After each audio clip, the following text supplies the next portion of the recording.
During a charity gala for children in need, Robert Downey Jr. shared a brief conversation with a quiet 8-year-old girl, handing her an Iron Man figurine before heading backstage for his speech. What he didn't realize was that she had quietly followed him through the corridors, her small footsteps shadowing his own, desperate for a reason only she knew. The truth he would uncover behind those innocent eyes of this little orphan girl would not only break his heart, but change both their lives forever. Comment where you're watching from today, and if you like this story that will melt your heart, don't forget to subscribe. The sleek black limousine glided through the bustling city streets, its tinted windows reflecting the kaleidoscope of evening lights. Inside, Robert Downey reclined against the plush leather seats, his eyes closed for a moment as he savored a brief respite from the demanding week he'd just endured. The car's interior was a cocoon of luxury, occupied by his ever-present assistant Kenny, 2 stoic bodyguards, and the focused chauffeur navigating the evening traffic. "Mr. Downey," Kenny's crisp voice broke the silence, "we'll be arriving at the Celestial Bay Hotel in approximately 15 minutes. Shall we review the event schedule one last time?" Robert opened his eyes, a tired but genuine smile crossing his face. "Sure, Kenny. Hit me with it." Kenny, ever efficient, tapped his tablet and began detailing the evening's rundown. "Your speech is scheduled for 8:45 p.m., lasting about 10 minutes. Makeup and final wardrobe check will be at 8:30 in the green room. The children's choir performance follows at 9, and then you're free to mingle until the closing remarks at 10:30. Robert nodded, absorbing the information. "Thanks, Kenny. I don't know what I'd do without you, especially during weeks like this. The end-of-year months are always a whirlwind." "Just doing my job, sir," Kenny replied with a hint of pride. "I'm glad the flight arrangements and hotel bookings worked out smoothly, despite the tight schedule." As Kenny spoke, Robert's attention was drawn to a medium-sized cardboard box resting against his assistant's polished shoes. Curiosity piqued, he asked, "What's in the box, Kenny?" Kenny glanced down, a slight frown crossing his face. "Ah, that. It's a bit of a mix-up, actually. The box contains dozens of Iron Man figurines from the first movie, about 6 inches tall each.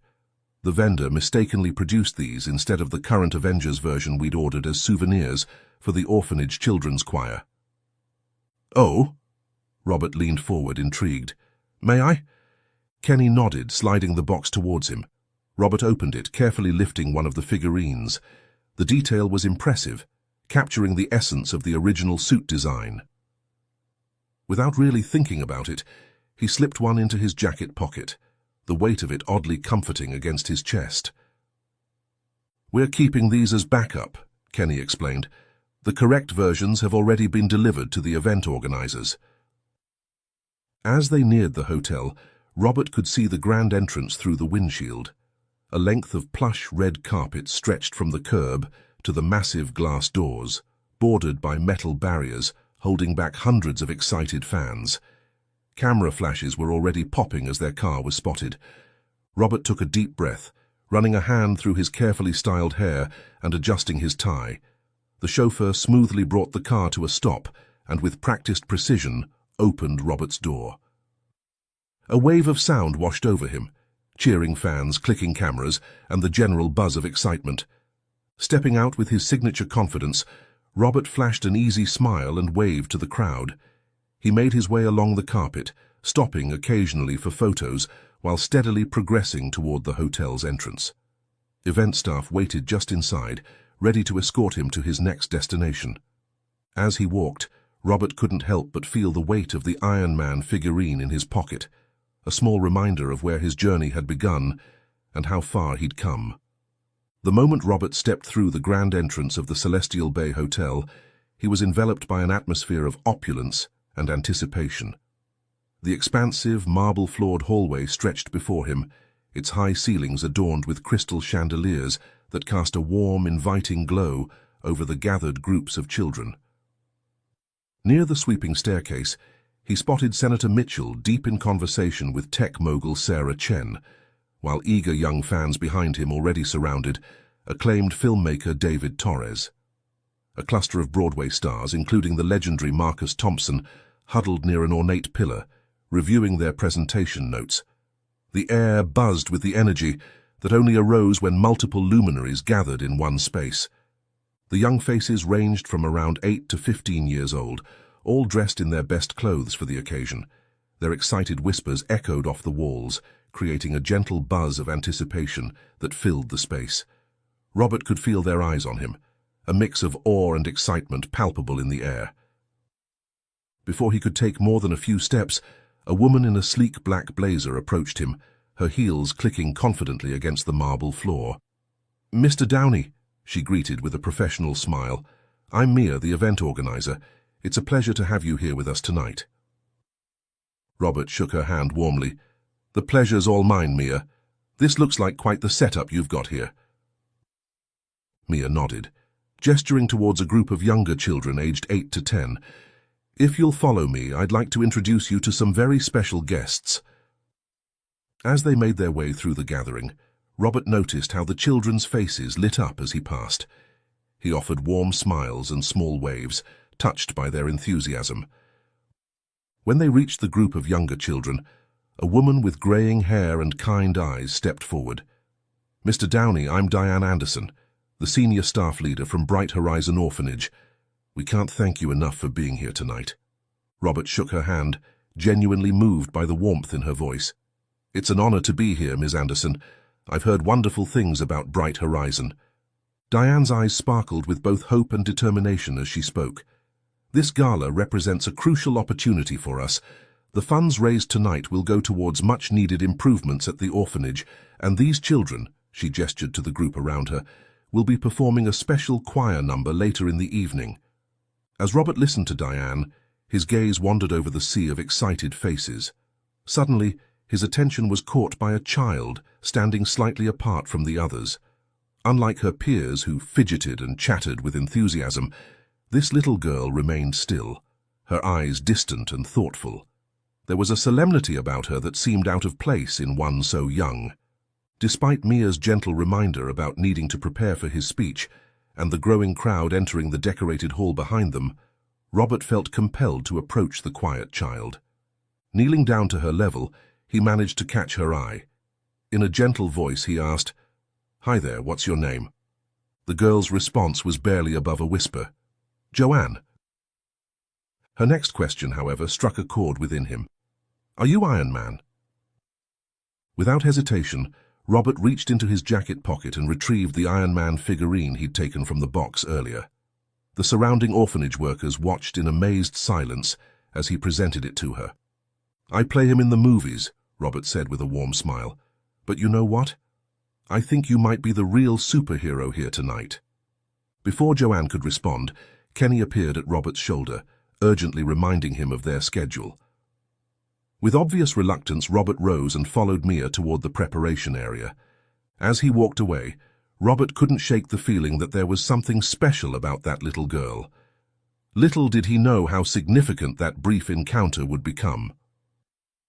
The backstage area was a flurry of activity as Robert was ushered through the crowd towards his preparation room.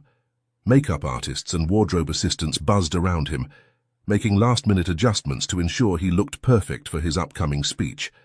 As he navigated through the controlled chaos, Robert remained unaware that he had picked up an unexpected shadow. It wasn't until he reached the restricted celebrity area that he noticed a small figure darting between the legs of busy staff members. Joanne, the quiet girl from earlier, had broken away from her group to follow him. The Iron Man figurine remained clutched tightly in her small hands as she ran forward, wrapping her arms around Robert's legs in a tight hug. Touched by the girl's bravery and sweet gesture, Robert knelt down once again, gently brushing her hair back from her face. "Hey there, Joanne. You're quite the little adventurer, aren't you?" Joanne looked up at him with wide eyes, finally able to express her gratitude. "Thank you for Iron Man," she said softly, holding up the figurine. Robert's heart melted at her words. He hugged her and brushed her hair, but he quickly realized the predicament they were in. Joanne was now separated from her group and likely unsure of her way back. With his tight schedule looming over him, he made a split-second decision. "Do you know how to go back to your group?" Joanne looked around and suddenly realized that she was lost, unsure of the way back. She shook her head. "Why don't you keep me company for a bit?" he offered, getting up and reaching out his hand. Joanne's face brightened as she took hold of his hand. "After I deliver my speech, we can search for your group together." Robert led her into the powder room area, where busy staff barely registered her presence during his touch-up. He chatted with Joanne, asking her about her favorite superheroes and making her giggle with funny faces in the mirror.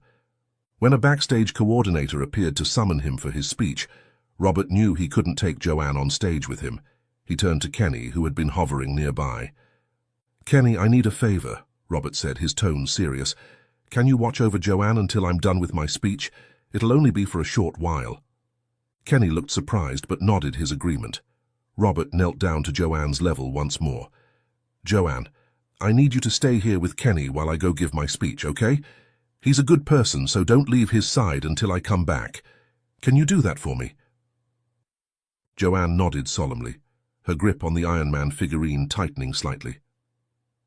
"That's my girl," Robert said with a smile, giving her a quick hug before standing up.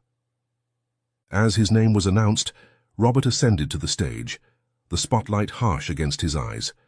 Before beginning his address, he stole a quick glance toward the backstage where Joanne stood with Kenny, her presence somehow grounding him despite the blinding lights and roaring crowd. Robert cleared his throat and focused on his speech, addressing the charity gala event attendees with his characteristic charm and wit.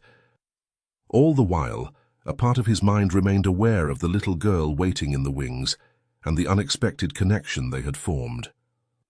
As the applause from his speech gradually faded, Robert stepped off the stage and moved toward the backstage area, the warm buzz of accomplishment mingling with an underlying urgency. Joanne.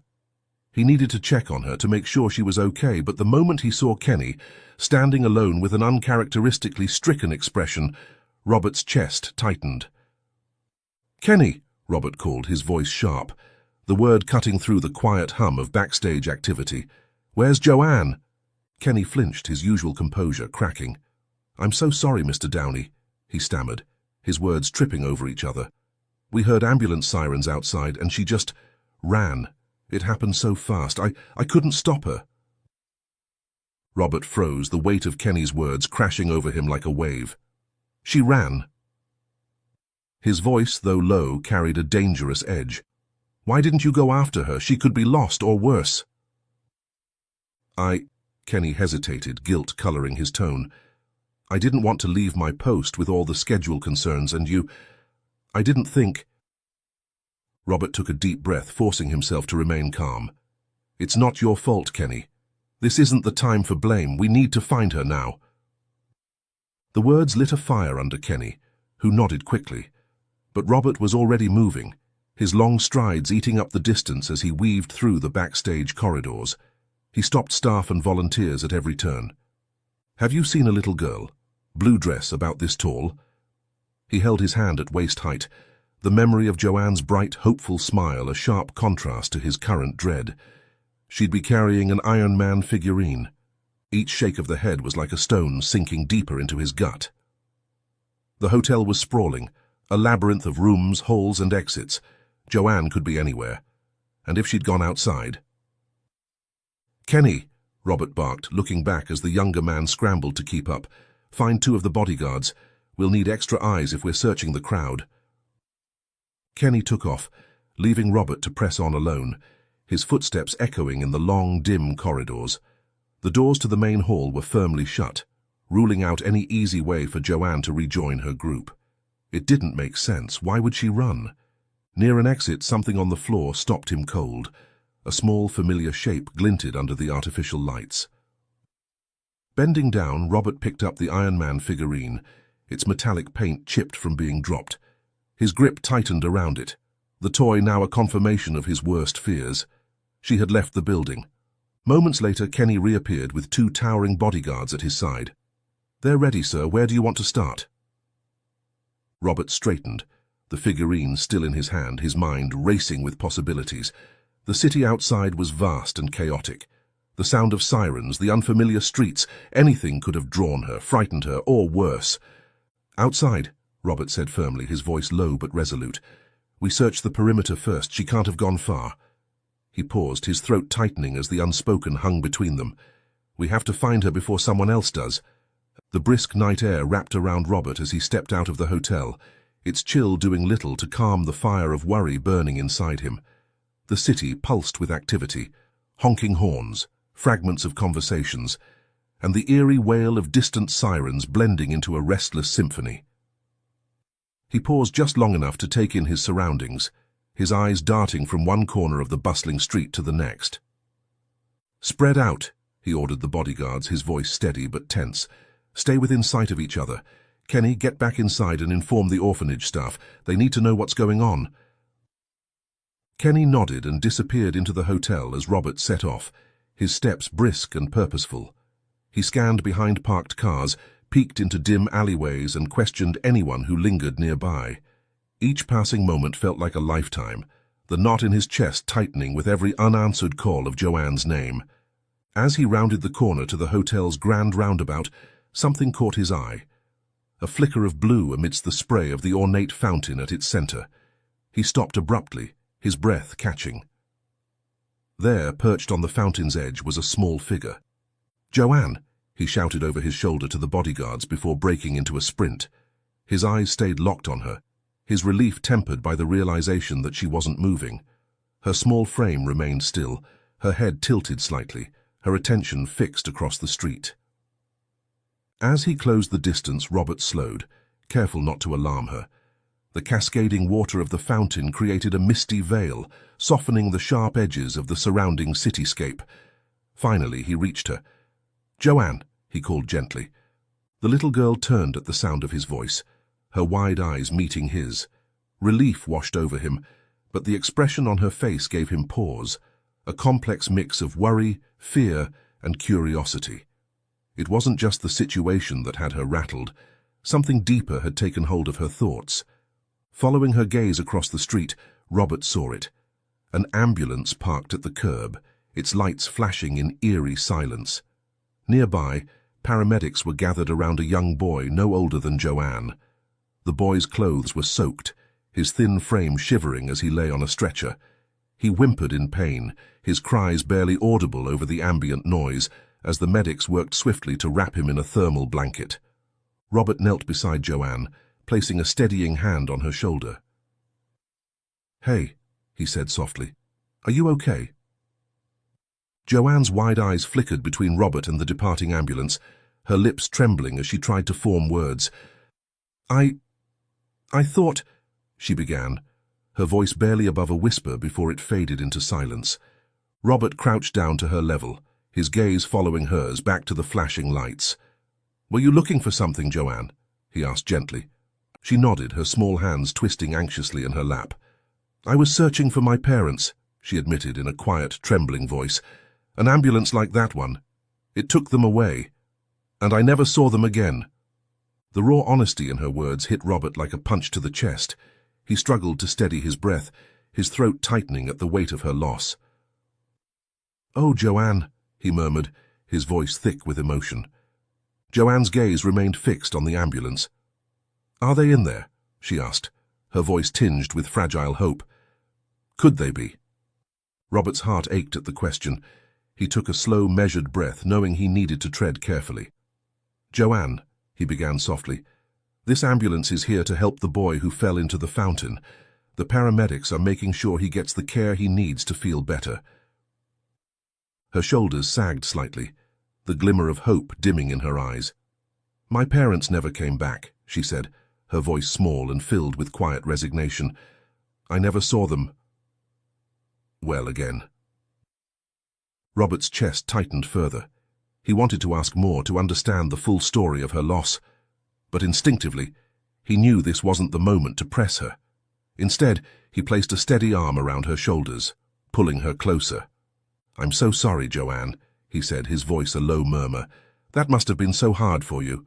Joanne leaned into him, her small frame trembling slightly before settling against his side. He felt her begin to relax, her breathing evening out as she clung to the comfort he offered.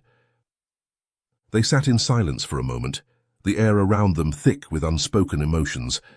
Across the street, the paramedics secured the young boy in the ambulance, the flashing lights casting fleeting shadows over the fountain. When the ambulance doors closed with a heavy thud and the sirens blared to life, Joanne flinched, her body tensing against Robert's. He tightened his arm around her, his presence a silent promise of safety. "I know it's hard," he said gently, his voice cutting through the wail of the sirens. "But you're not alone anymore, Joanne. We'll get through this together, I promise." Her small hand crept up to clutch his sleeve, her grip firm despite her size. Though she didn't say anything, Robert felt the tiniest shift in her posture, a tentative acceptance of his words. "Joanne," he said gently, turning to face her, "would you like to tell me about what happened to your parents? You don't have to if you don't want to, but sometimes talking about it can help." Joanne looked up at him, her eyes filled with a mixture of sadness and something else. A need to be understood, perhaps. Slowly she nodded. "Okay," Robert said, giving her an encouraging smile. The mist from the fountain swirled gently around them, softening the sharp edges of the cityscape and creating a cocoon of intimacy amidst the chaos. Joanne sat close to Robert, her small hands resting in her lap as she began her story. Her voice was steady, but the weight of her words cut through the night air like a blade. "It was a normal night," she began, her gaze fixed on the rippling water. "I was in my room, playing with my toys. Then I heard noises from my parents' bedroom downstairs. They argued sometimes, but this was different." Robert remained silent, leaning in slightly, his focus entirely on her. He already felt the ache of what he knew was coming, but willed himself to be present for her. "I went to the top of the stairs," Joanne continued, her voice soft but unwavering. "From there I could see into their room, just a little. There was a man in there. He was wearing a mask, and he had a gun." Robert's breath hitched, his chest tightening at the image she painted. He fought the instinct to speak, to comfort her immediately, and instead let her continue uninterrupted. "There were sounds from the bathroom," she went on, her hands twisting slightly in her lap. "Water running, splashing. Then my parents came out. They were wet, dripping water everywhere." Her voice faltered for a moment before she pressed on. "The man took off his mask. It was my uncle." The revelation struck Robert like a blow. Joanne's voice wavered, but she didn't stop. "They were arguing," she said, "about money, a will. I didn't understand all of it, but there was water all over the floor, and Dad was against the wall. He touched something, and then—" Her voice broke slightly, the first real crack in her composure. There was a bright light. He fell down and didn't move. Robert's eyes closed briefly, the horror of her words sinking in. Her father had been electrocuted. "Mum started screaming," Joanne continued, her voice growing quieter. "She wouldn't stop. Uncle told her to be quiet, but she didn't listen. Then there were loud bangs." Her hands trembled slightly, but she clasped them tighter together. "Mom fell too." She spoke almost mechanically now, as if the story were no longer her own but something she had recited over and over again, turning it into a distant narrative to shield herself from the pain. "Uncle ran away. The neighbors called for help. The ambulances came with their lights flashing, just like the one tonight. They took Mum and Dad away. The police came and took me to the station. They said everything would be okay, but it wasn't." Her voice dipped into a whisper. "Mum and Dad never came back." As her story ended, the night seemed heavier, the bustling city around them fading into the background. Robert stared at the little girl beside him, her small frame impossibly strong for the burden she carried. She didn't cry, though her trembling hands gave away the weight of her emotions. Robert wanted to say something, anything, but the words wouldn't come. Nothing felt adequate in the face of such loss. Instead, he shifted closer, wrapping an arm gently around her shoulders. "You've been so brave, Joanne," he said softly, his voice filled with quiet conviction. "Braver than anyone should ever have to be. I am so sorry that happened to you. You are incredibly brave for sharing that with me." Joanne leaned into him, her small body seeking the comfort he offered. For a moment they sat in silence, the only sound the soft trickle of water from the fountain. Joanne looked up at him, her eyes filled with a wisdom far beyond her years. "The police couldn't find my uncle. They said I had to go to Bright Horizon because there was no one else to take care of me. How long have you been there? Robert asked gently. 2 years now, Joanne replied. Robert's mind reeled. This little girl had endured such trauma and loss, yet here she was, participating in a choir, attending galas, and finding the courage to share her story with a virtual stranger. As they sat there by the fountain, the sound of rushing water mixing with the distant city noise, Robert's mind raced with thoughts of how he could help, not just Joanne, but all the children at Bright Horizon who had suffered similar losses. He knew that his presence here tonight, his speech, and even his donation, while important, were just the beginning. The weight of Joanne's story settled on his shoulders, not as a burden, but as a call to action. In that moment, Robert Downey Jr., the actor known for playing a superhero, realized that true heroism lay in the resilience of children like Joanne, and in the actions of those who chose to stand by them in their darkest hours.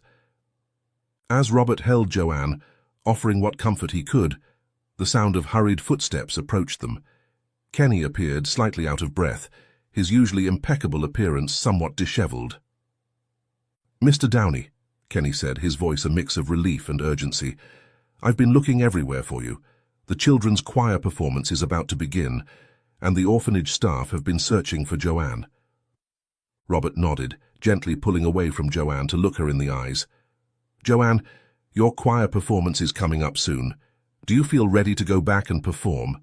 It's okay if you don't want to." Joanne's face scrunched up in thought for a moment before she nodded. "I can be strong," she said softly, "like Iron Man." A wave of pride washed over Robert. "You're already stronger than Iron Man," he said with a warm smile. He stood up, offering his hand to Joanne. "Shall we?"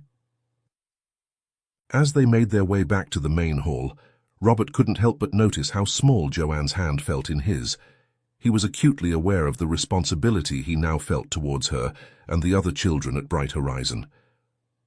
At the entrance to the backstage area, they were met by a frantic-looking woman from the orphanage staff.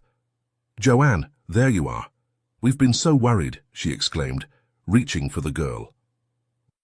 Robert knelt down once more to Joanne's level. "You're going to do great out there," he said, giving her a reassuring smile. "And remember, you're the real superhero here tonight." Joanne nodded, a small smile playing at the corners of her mouth. As she was led away to join her group, Robert felt a tug at his heart. He turned to Kenny, who had been watching the exchange silently. "Kenny, make sure I have a clear view of the stage for the performance," Robert instructed. "Of course, sir," Kenny replied, leading him to a prime spot in the audience. As the lights dimmed and the children's choir took their places on stage, Robert's eyes immediately found Joanne. She stood in the second row, her posture straight, her chin held high. The opening notes of "You Raise Me Up" filled the air, and as the children began to sing, Robert felt a lump form in his throat. The lyrics, which he had heard countless times before, now carried a new weight. "When I am down, and oh my soul so weary when troubles come, and my heart burdened be then, I am still and wait here in the silence, until you come and sit a while with me." Robert watched as Joanne sang, her voice blending with those of the other children. He thought about the strength it must have taken for her to stand there, to sing about hope and resilience after everything she had been through.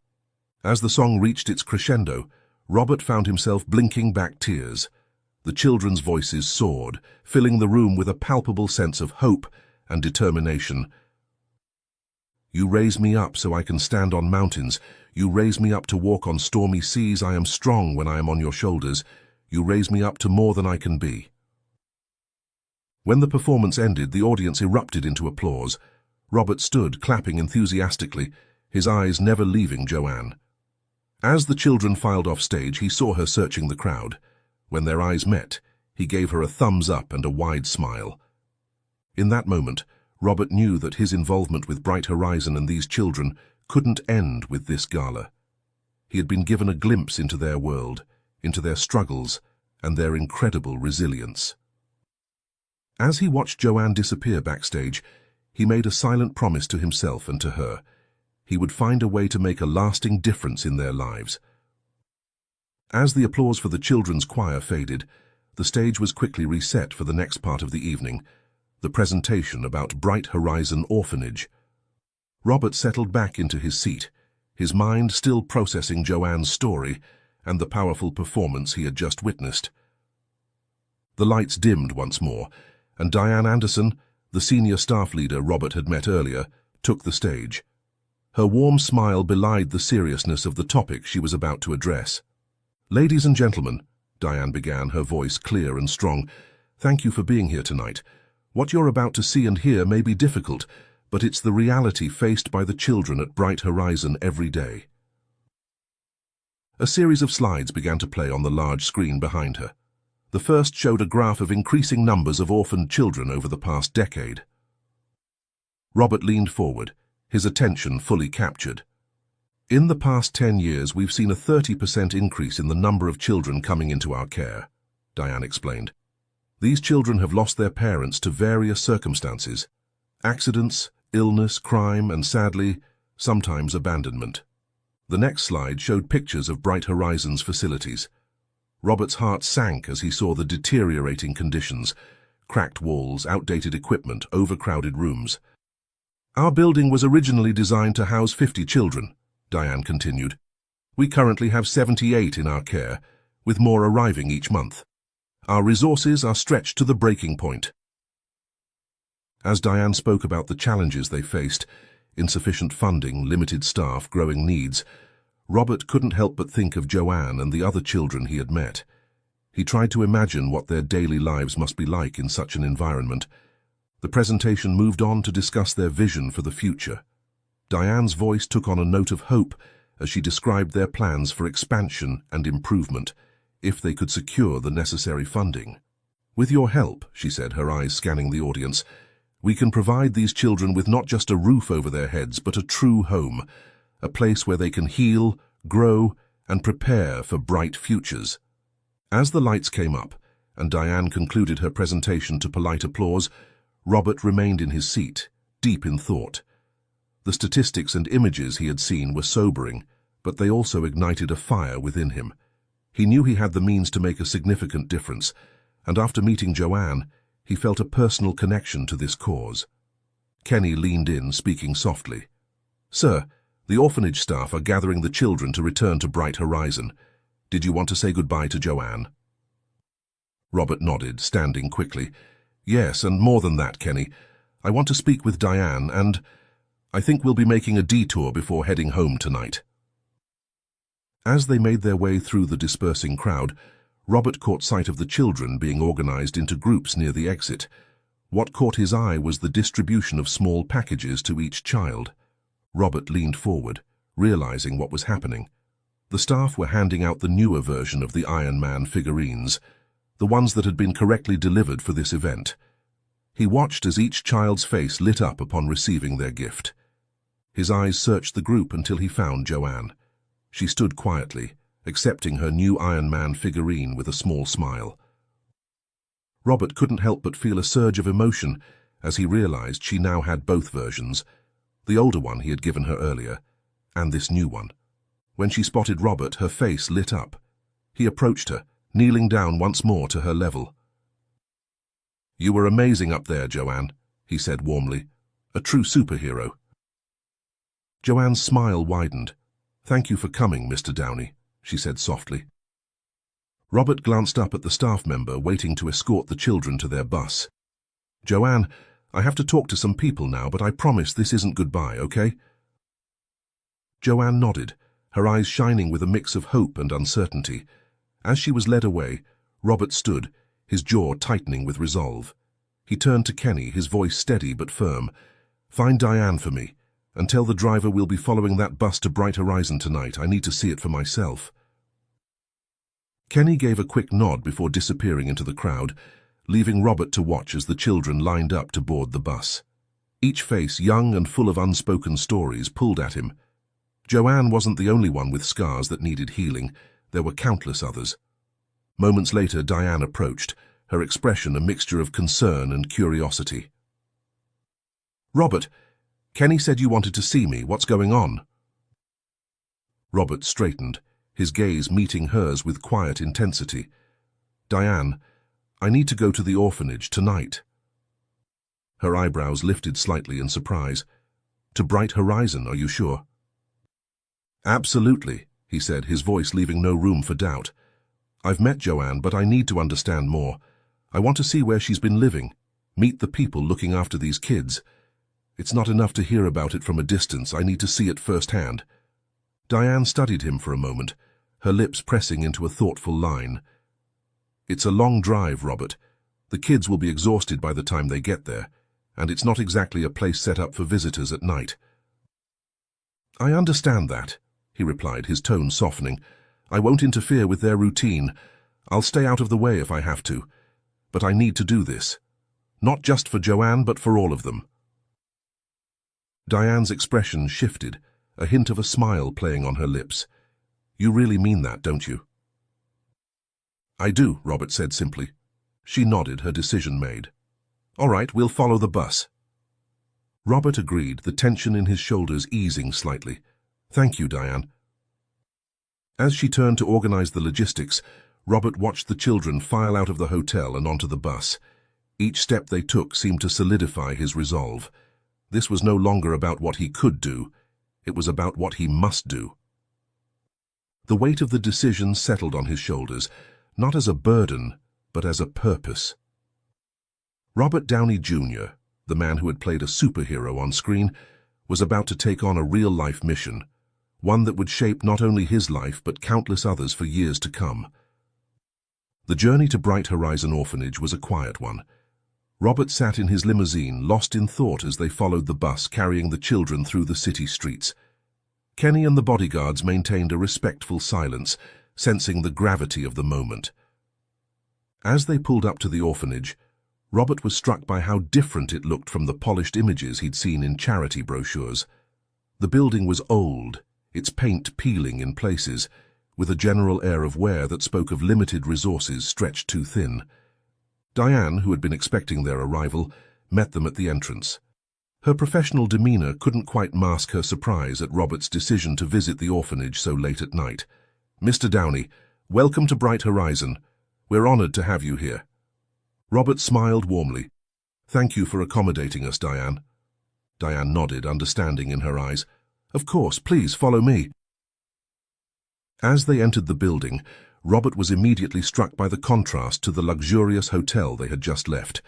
The hallways were narrow and dimly lit, the floors worn from years of little feet running back and forth. The walls were decorated with children's artwork, a valiant attempt to brighten the space. They followed behind as the staff led the children to their dormitory sections. Robert's eyes scanned every detail, taking in the cracked walls, the aging infrastructure, and the clear signs of overcrowding.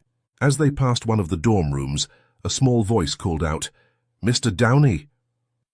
Robert turned to see Joanne standing in the doorway, already changed into her nightclothes, both Iron Man figurines still clutched in her hands.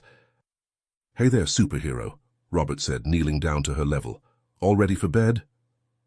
Joanne nodded, then hesitated for a moment before asking in a small voice, "Will you stay, just for a little while?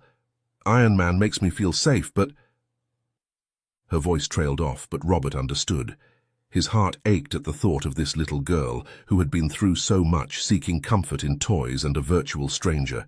He wanted nothing more than to stay, to be the father figure she so clearly needed, but he knew that wasn't possible. "Oh, Joanne," he said softly, "I wish I could. But you know what? You don't need me or Iron Man to be safe. You're the bravest, strongest person I know." Joanne's eyes welled up with tears, but she nodded bravely. Robert reached out and gave her a gentle hug before she was ushered into her room by a staff member. As they continued their tour, Robert's mind was racing. He saw the bland corridors, the sparse recreational areas, the outdated learning facilities. He imagined the children's daily lives here, the struggles, the loneliness, the challenges they faced. But he also saw the potential, the resilience in their eyes, the hope that refused to be extinguished. Turning to Diane, who had been quietly observing his reactions, Robert said, "I'd like to discuss something with you if you have a moment." Diane nodded, leading him to her small office. As they settled into chairs, Robert took a deep breath, his decision crystallizing in his mind. "Diane," he began, his voice filled with determination, "I want to help. Not just with a one-time donation, but in a way that will make a lasting difference for these children." Diane's eyes widened, hope and disbelief warring in her expression. "Mr. Downey, that's incredibly generous of you. What did you have in mind?" Robert leaned forward, his eyes alight with purpose. "I want to fund a complete renovation and expansion of Bright Horizon. New facilities, better equipment, additional staff, whatever you need to give these kids the home and the opportunities they deserve." Diane's hand flew to her mouth, tears springing to her eyes. "Mr. Downey, I don't know what to say. This would change everything for us, for the children." Robert smiled, feeling a sense of rightness settle over him. "There's more," he continued. "I want to set up a special support fund for Joanne, and I'd like the new facilities to be named after her, not me. She represents everything these kids have overcome and everything they can become." As Diane struggled to find words, overwhelmed by the magnitude of his offer, Robert felt a sense of peace wash over him. He knew that this decision would change not just the lives of the children at Bright Horizon, but his own life as well. He had found a new purpose, a way to use his influence and resources to make a real, lasting difference in the world. They began to discuss the details of his proposal. Robert felt a sense of peace wash over him. He knew that this decision would change not just the lives of the children at Bright Horizon, but his own life as well. The next hour passed in a whirlwind of discussion and planning.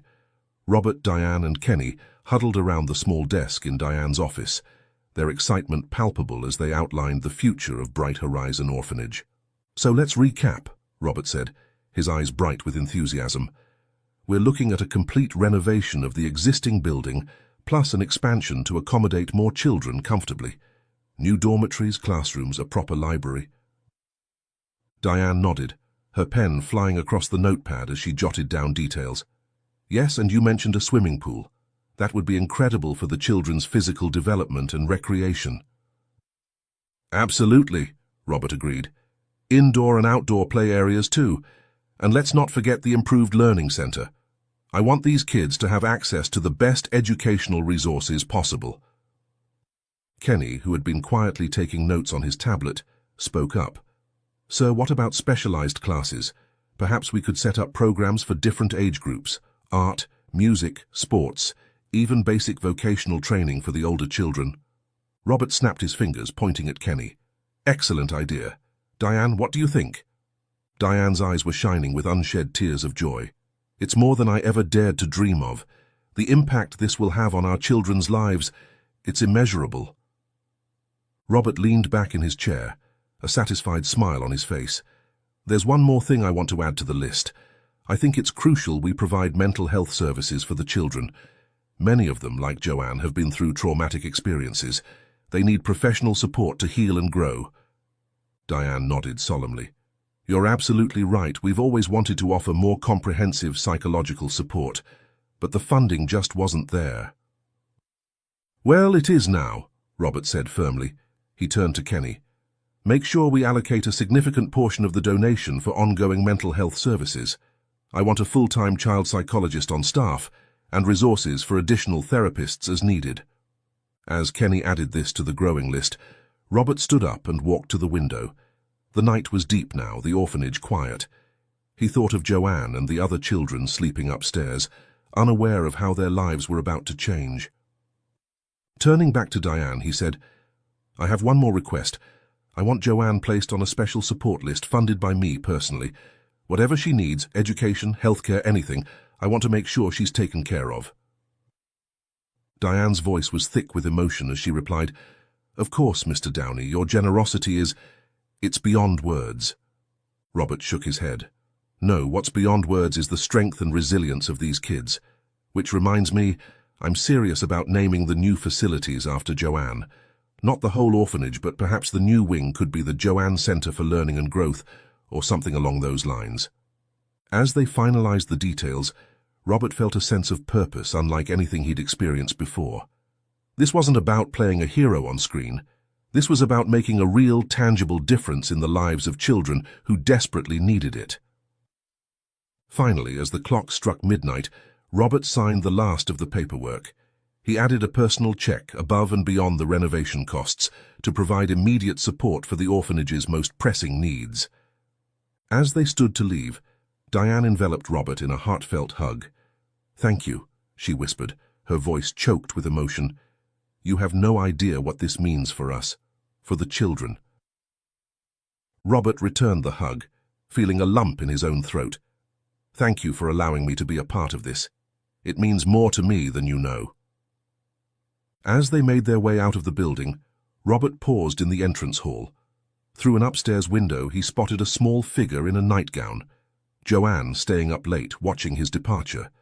Robert raised his hand in a farewell wave and saw Joanne's small hand press against the window in response. At that moment, he knew that while he might be leaving the orphanage, he was not leaving these children's lives. This was just the beginning of a new chapter, not just for Bright Horizon, but for Robert Downey Jr. as well. As he climbed into his limousine, the weight of the night's events settled over him. He was exhausted, yet energized. As Kenny slid into the seat across from him, Robert let out a long breath. "Well, Kenny," he said with a tired smile, "I think we've got our work cut out for us." Kenny nodded, a rare smile crossing his usually stoic face. "Indeed, sir, but I must say it's work I'm looking forward to." As the limousine pulled away from Bright Horizon Orphanage, Robert leaned back in his seat, closing his eyes. The image of Joanne at the window stayed with him, a reminder of why he had made this commitment. He knew there would be challenges ahead, bureaucracy to navigate and countless details to manage, but he also knew, with absolute certainty, that it would all be worth it. In the quiet of the car, as the city began to sleep around them, Robert Downey Jr., actor, celebrity, and now philanthropist, allowed himself a moment of quiet satisfaction. He had come to this charity gala expecting to make a speech and a donation. Instead, he had found a new purpose, a way to use his influence and resources to make a real, lasting difference in the world.